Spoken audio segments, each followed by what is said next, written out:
Hello, HPL fans. Welcome back to another HPL podcast. It's been a while since we had our last video, about a month. We are here. Just got a huge snow. Not a huge, but we just got a first snow About 6 inches. yesterday. All right. So today we're going to be talking some Eagles. It's been a rough start to the season. I think everyone here will agree with me. 4-5. Just devastating loss to the Cowboys on Sunday night. I don't know how this team's gonna fare for the rest of the year. They have the toughest schedule left in the year. They have the toughest schedule in the rest of the NFL. It's disappointing because of the high expectations. But we're gonna talk about why we think that this team has underperformed the way they have, and also a quick preview into the game against the Saints this Sunday. So, Zach, Nate, how you guys doing? I'm doing great. Doing excellent. Glad to be here. If you didn't introduce me, my name is Walker. We also have another person here, Walker. He's not he's here. Okay, that's all. So yeah, obviously 4-5 start.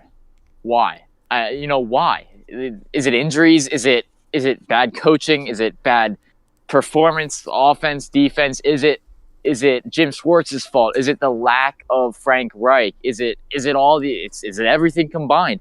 Why is this team not playing well? Well, what do you think? You want to go first? Oh, you want me to go first? Yeah, just go for it. I think it's the defense when it boils down to it. I think the offense, while they haven't been playing great like they did last year, they're obviously not scoring as many points.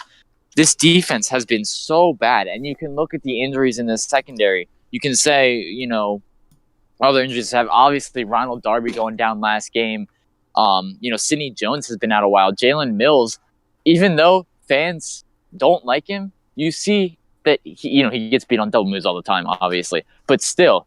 He's still not a bad corner, and he obviously helps us. And it's better than going to these guys that I've never even heard of. So there's that. I think it's basically the offense not been playing well, but still the defense has struggled. And I don't know if it's Jim Schwartz. Look, Jim Schwartz, I hate prevent defense. I'll say it right now. I can't stand it. You line up 6 guys on the first down marker. Yeah, you might stop a first down, but they're going to get it right next to it and possibly go for it. And the Cowboys did that. I believe it was when they faked the punt and got a first down. I don't remember what that drive resulted in, but you can see it right there that is – I just don't like that defense. So that's obviously Jim Schwartz there. I don't know what Frank Reich, if he had – I don't know how much of an impact he had on Doug Peterson and the play calling, but I think there was obviously something there as well, because Doug Peterson's play calls they haven't been as good as they were last year. There were some questionable play calls on Sunday that I don't understand the running back situation as well. Josh Adams, I think, has been playing really well, yet you don't see him that much. Obviously losing Jay Ajayi, big blow to the offense. Darren Sproles as well. I think it's time for him to retire. I don't see how he's going to be able to continue after he has that setback on his hamstring. So, and they've lost their last 3 games at home. This is a team that I believe was 7-1 at home last year, and their only loss came to the Cowboys in Week 17 when they played Nate Sudfeld for the most of the game. So, to lose your last 3 home games, it's not the same team. It's not as good of a team, and those are some main reasons why I think this Philadelphia Eagles team has not been playing as well, and why they have sadly, not a very good chance of even making the playoffs. All right, those are fair points. Zach, you want to go next? All right. So, I think what I want to start with is the coaching. I think Frank Reich leaving has been pretty big to us. I think the Colts offense has been doing very well with him as the head coach. I like watching them. They just seem to be doing very good with Andrew Luck, and their tight end Eric Ebron is having a really good season so far, which I think is kind of mirroring how like the Eagles are a lot. Like they're very very or they use the tight end a lot. So I feel like seeing those similarities in how Doug Peterson and the Eagles run their offense and Frank Reich and the Colts run their offense, I feel like that kind of shows that Frank Reich did have a pretty big impact on the offense because just of how similar the Colts are to the Eagles now. And Jim Schwartz with the prevent defense, I hate that. Every time it's third down and I see them lined up in prevent, I lose my mind. It does not work. In the I think it was the Titans game in overtime, I think they lined up in it twice on 3rd and long, and both of those got converted, and then it ended up in a touchdown, and the Titans won. I believe that's how it went down. And then, of course, the injury bug has just been terrible to the defense and offense. We've lost Ronald Darby, who is I believe, our best cornerback, and Rodney McLeod, our starting free safety, who I believe is a huge part of the defense. And in the Titans game, I believe Corey Grant was the guy who filled in for him, and he just looked abysmal. Like, it was not good. I think the only good thing I can say about the defense right now is Avonte Maddox. I've been really impressed with him. I was just about to say that. I was just about to say when you said safety, Avonte Maddox, man. He's been outstanding to me I believe he was a 5th round pick, and he got converted from cornerback to free safety, and he's 5'9". So that's been a really big upside of the defense for me. And then on the offensive side of the ball, last year, I believe we had the same starting receiving core the entire season. I think from week 1 it was Alshon Nelson and Torrey Smith. And at the start of the season this year, we didn't even have Carson Wentz start. It was Nick Foles, and we did not have Alshon. So it's we're a completely different team, mid-season than we were what we started. So I feel there hasn't been a lot of time for the chemistry of all the starters to build. And last year I think we said there were a lot of injuries to the Eagles last year, but when you think about it this year's been a lot worse. Yeah, I agree. Well, yeah, it's not different positions, but obviously losing your quarterback last year is the most important position. But this year there's been a lot of guys that you kind of, I don't want to say underappreciated last year, but they're just different. You didn't realize how big of an impact they're making, and so they're not there. Especially Rodney McLeod. Yeah. That's the number one example right there. Yeah, I thought he was the week after we lost him, I was we can already see how big of a part of the defense he was. Derek Barnett as well. Mm-hmm. I think that's a big loss. Yeah. He has. What was that? I was gonna make 2 more points, and then I was gonna let Nate say what he needs to say, and it's about the offense. And then, 2 more points about the offense. The Golden Tate trade.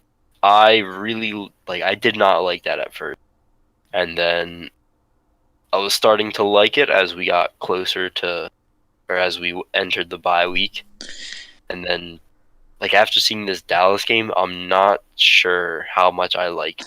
I still don't hate it because I don't hate it either. He still didn't know the playbook all the way. He wasn't comfortable yet. I don't think. But what I don't like now is that I think the Redskins traded for HaHa Clinton Dix for a 4th round. I think that's what they traded him for. And to me, it's just well, when in the beginning of the season, we thought receiver was a huge part that needed to be filled until Alshon came. I know they got Amari Cooper for a 1st round, which honestly I don't think that trade was good for the Cowboys, even though I do think Amari Cooper is a good wide receiver. And I think what I'm trying to say is I don't like the Golden Tate trade because it's not making an immediate impact. And that's what I wanted to see is something that's going to help us out right now. And I think HaHa Clinton Dix would have been the better move for the Eagles. But I think there's still a lot of time left in the season. Golden Tate's only been here 2 weeks, so I don't expect him to be completely familiar with the playbook.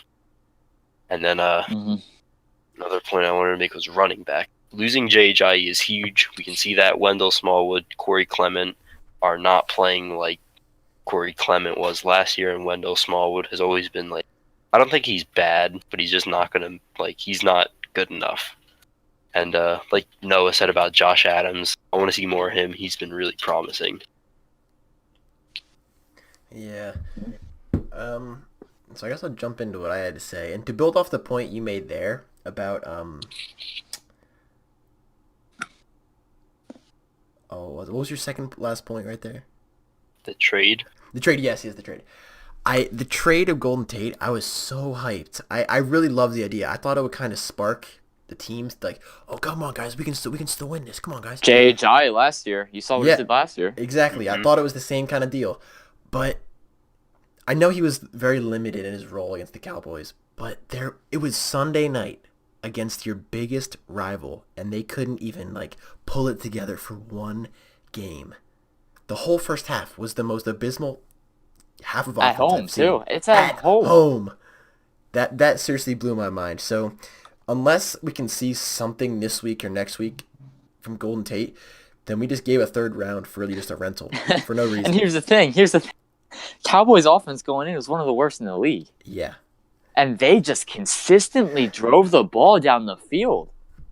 After every time we scored, they, especially in the second half, they just kept on going. Crazy. I think a lot of it was running Zeke, which we should have been able to stop. We have a good front seven. We should be able to shut down Zeke, even though he is a very good runner. And screen passes. It was from what I remember, it was a lot of that. Yeah. But so my other point, the biggest thing for me about the Eagles just completely failing this year is just the lack of just an identity.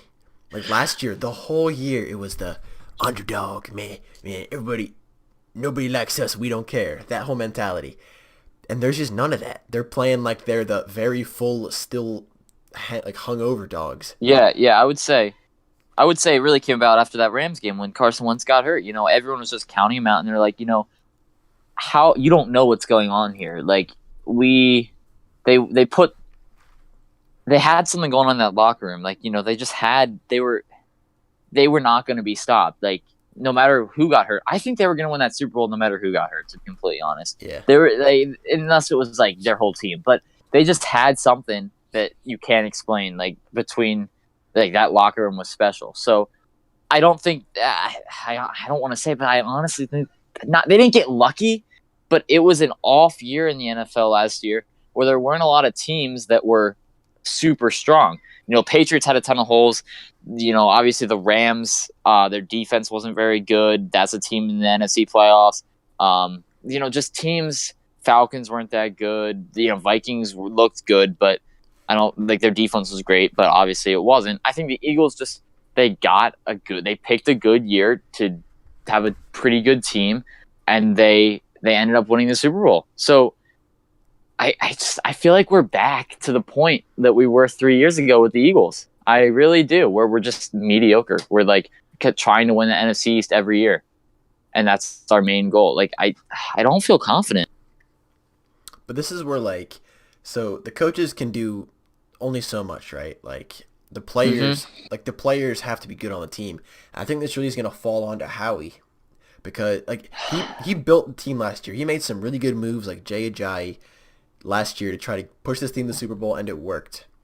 But you can only bring in so many veterans before you got to start bringing that young talent. And he hasn't done that.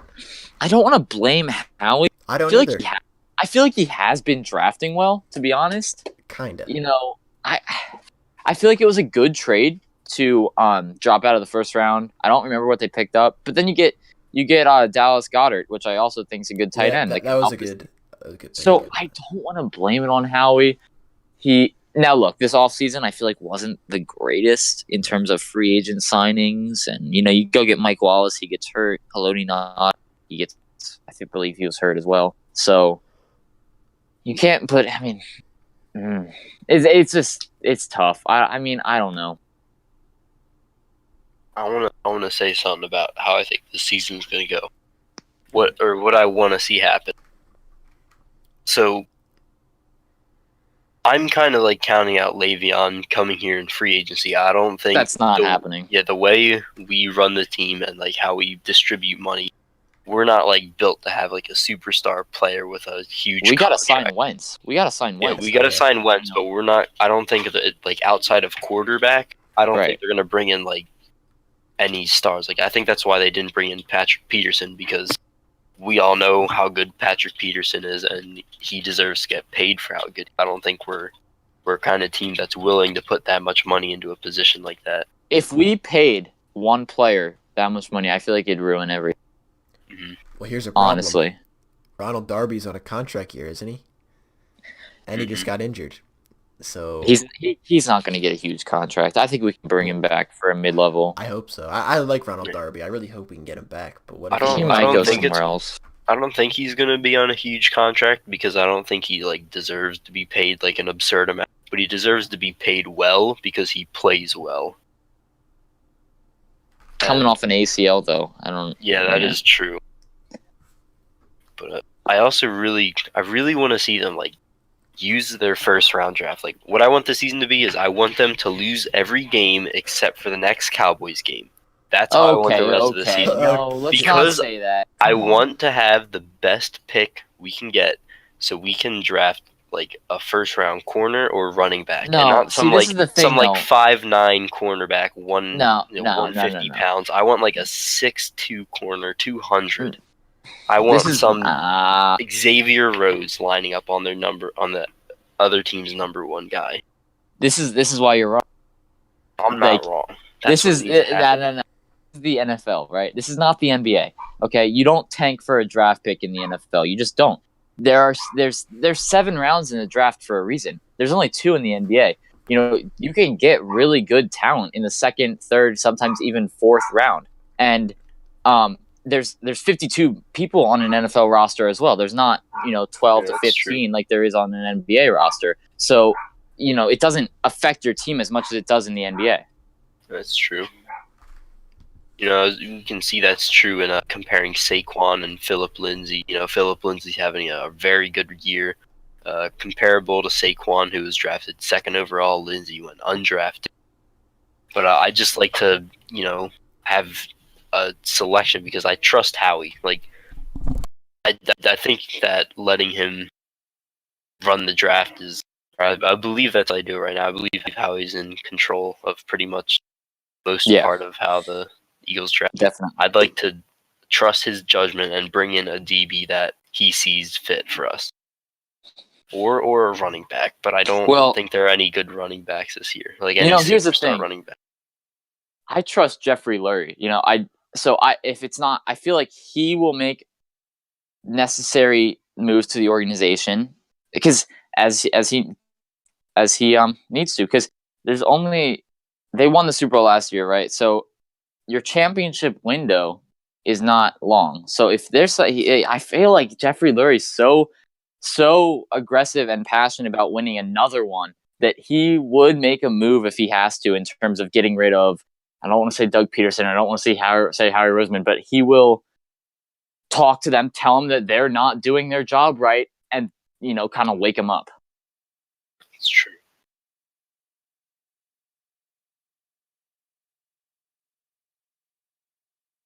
That's true. Well,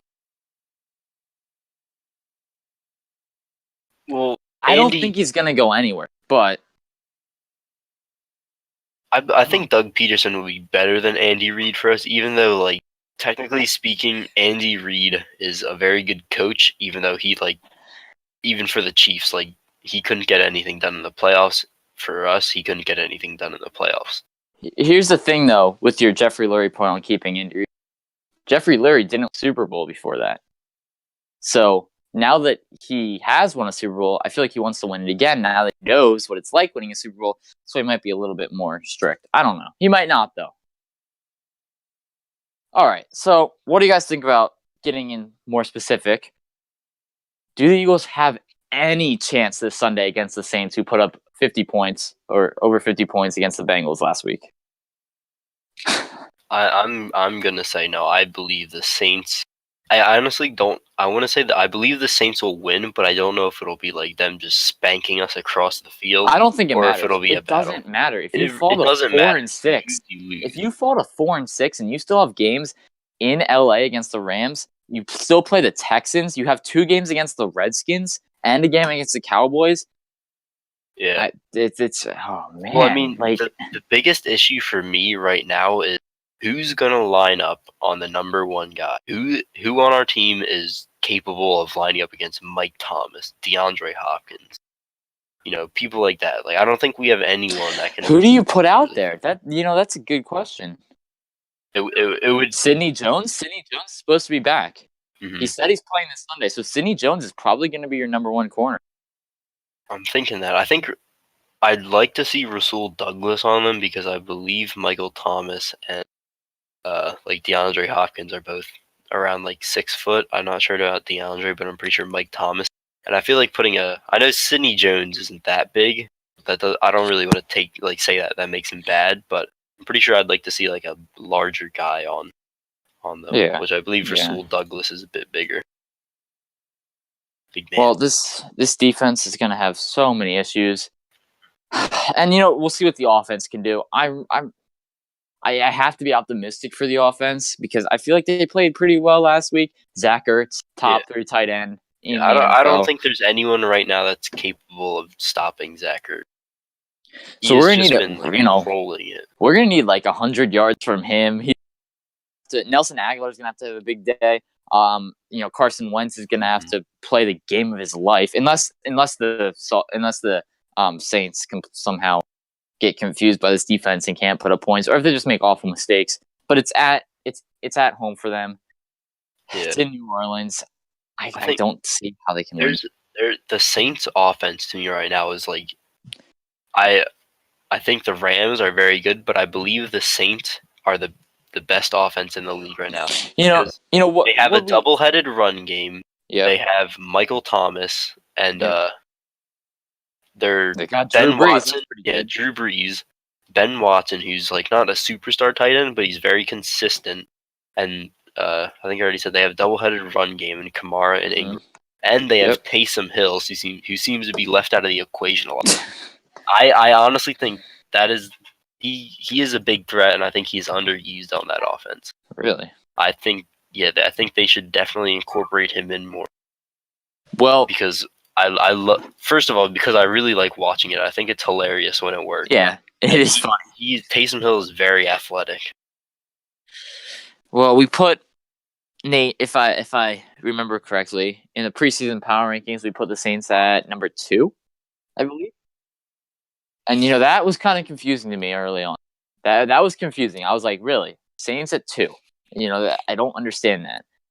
But you look at them this year, and they're probably the number 1 team in football right now. So, and we know how powerful their offense is. You can see like how the Rams game went. They were regarded as like the best defense going into the season. I think next to Jacksonville probably, because Jacksonville is supposed to be the best, and Minnesota. And we all know how Jacksonville's defense is doing.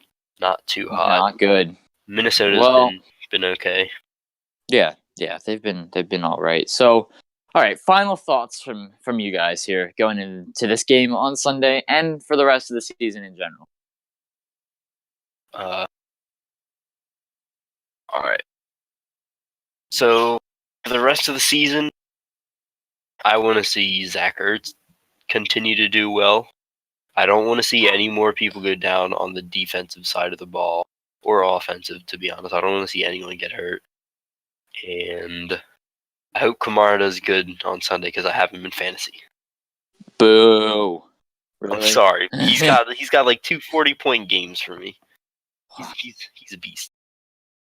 It was a huge part of last year that like this team isn't. Like they don't look like they're having as much fun. Which I mean, it's hard to have fun when you're losing. When you're losing, yeah. Well, here's what I want to see. I want to see some fight. I want to see this team, realize they still have a chance, and I want to see them come together, and I want to see them just absolutely. I don't want to say like I want to see them win this game on Sunday. I want to see them. I want to see them not demolish the Saints, but I want to see them have fight. I want to see a different kind of defense. I want to see a defense that just explodes to the ball and is playing on another level. I don't know if we're gonna get that, but I want to see that from the rest of the year on the offense and defense. I want to see some fight. I want to see, like you said, the coaches adapt. I think that's huge that they can adapt to what's happening. Doug Peterson, you got to change your scripts to begin the game. They don't work ever. So I know you script like 10 to 15 plays. They don't work. So we need to change that.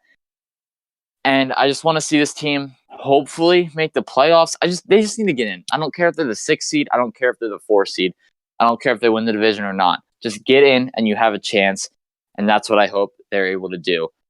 So thank you for listening to the podcast. We will see what we have coming next. I believe we'll have a Sixers video coming out, and then we'll also have a just general podcast, seeing whatever we talk about. We don't know. We'll just see what happens with it. So thank you for listening, and we'll see you guys next time.